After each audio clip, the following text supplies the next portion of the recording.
அனைவருக்கும் வணக்கம். திருக்குறள் அதிகாரம் 19 திருக்குறள் 181 அறம் கூறான் அல்ல செயினும் ஒருவன் புறம் கூறான் என்றல் இனிது. ஒருவன் தருமம் என்று வாயால் சொல்லவும், கூசி பல்வேறு குற்றங்களைச் செய்தாலும் பிறர் பற்றிப் புறம் பேச மாட்டார்கள் என்று பலராலும் புகழப்படுவது ஒன்றே அவனுக்குச் சிறந்த இன்பம் தருவதாம். புறம் கூறுதல் எல்லாக் குற்றங்களையும் விடக் கொடுமையானது. திருக்குறள் 182 அரண் அழீஇ அல்லவை செய்தலின் தீதே புறன் அழீஇ இப்பொய்த்து நகை. அறத்தை அழித்துப் பேசி அறம் இல்லாதவைகளைச் செய்வதை விட, ஒருவன் இல்லாத இடத்தில் அவனைப் பழித்துப் பேசி நேரில் பொய்யாக முகமலர்ந்து பேசுதல் தீமையாகும். திருக்குறள் 183 புறம் கூறிப் பொய்த்துயிர் வாழ்தலின் சாதல் அறம் கூறும் ஆக்கம் தரும். ஒருவரைப் புறம் கூறிப் பொய்யாக நடந்து உயிர் வாழ்தலை விட, அவ்வாறு செய்யாமல் வறுமையுற்று இறந்து விடுதல் அறநூல்கள் சொல்லும் ஆக்கத்தைத் தரும்.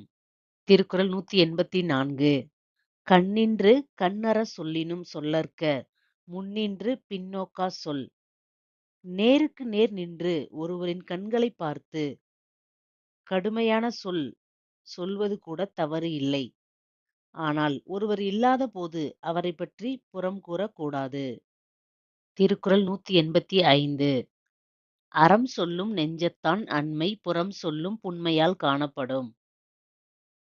ஒருவர் புறம் பேசும் தன்மையை வைத்து அவருடைய மனதில் அறம் இல்லை என்பதைத் தெரிந்து கொள்ளலாம். திருக்குறள் 186 பிறன்பழி கூறுவான் தன்பழி உள்ளும் திறன் தெரிந்து கூறப்படும். மற்றவனைப் பற்றிப் புறம் கூறுகின்றவன் அவனுடைய பழிகள் பலவற்றிலும் நோகத்தக்கவை ஆராய்ந்து கூறிப் பிறரால் பழிக்கப்படுவான். திருக்குறள் 187 பகச்சொல்லிக் கேளிர் பிரிப்பர் நகச்சொல்லி நட்பாடல் தேற்றாதவர். மகிழும்படியாகப் பேசி நட்பு கொள்ளுதல் நன்மை என்று தெரியாதவர் தம்மை விட்டு நீங்கும்படியாகப் புறம் கூறி நண்பரையும் பிரித்துவிடுவர். திருக்குறள் 188 துன்னியார் குற்றமும் தூற்றும் மரபினார் எண்ணெய்கொள் ஏதிலார் மாட்டு. நெருங்கிப் பழகியவரின் குற்றத்தையும் புறம் கூறித் தூற்றும் இயல்பு உடையவர் பழகாத அயலாரிடத்து என்ன செய்வாரோ? திருக்குறள் 189 அறநோக்கி ஆற்றும்கொல் வையம் புறநோக்கிப் புன்சொல் உரைப்பான் பொறை.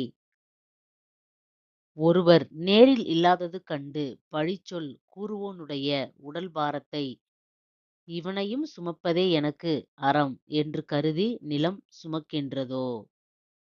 திருக்குறள் 190 ஏதிலார் குற்றம்போல் தம்குற்றம் காண்கிற்பின் தீதுண்டோ மன்னும் உயிர்க்கு. அயலாருடைய குற்றத்தைக் காண்பதுபோல் தம் குற்றத்தையும் காண வல்லவரானால் நிலைபெற்ற உயிர் வாழ்க்கைக்குத் துன்பம் உண்டோ? தேங்க்யூ ஃபார் வாட்சிங். இந்த வீடியோ உங்களுக்கு பிடிச்சிருந்தா லைக் பண்ணுங்க, ஷேர் பண்ணுங்க, கமெண்ட் பண்ணுங்க. மறக்காம எங்கள் சேனலை சப்ஸ்கிரைப் பண்ணுங்க. அப்பதான் நாங்கள் போடுற வீடியோஸ் உங்களுக்கு உடனுக்குடனே நோட்டிஃபை ஆகும்.